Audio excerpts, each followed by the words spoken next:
There were many sphinxes built in ancient Egypt. However, the Great Sphinx remains a mystery to archaeologists. The Great Sphinx has remained standing in front of the Great Pyramids of Egypt for centuries.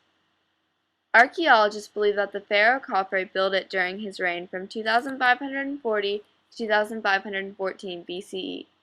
They still have not been able to figure out what the purpose behind the Sphinx was, whether it was for funerary purposes or to guard the temples. Interestingly enough, scholars, although there are many similarities, have not been able to conclude that the Egyptian Sphinx is the same one as the Greek Sphinx.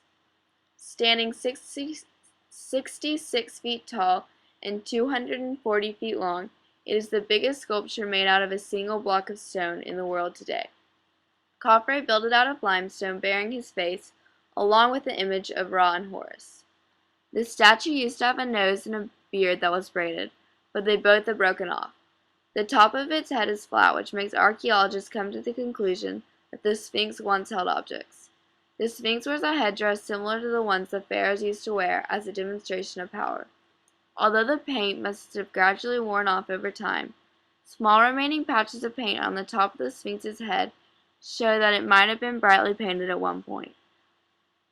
An inscription on a nearby monument says that the Sphinx was covered up to its neck in sand until about 1500 BCE, when a god came to the prince Thutmose and told him that if he cleared away the sand, he would become king.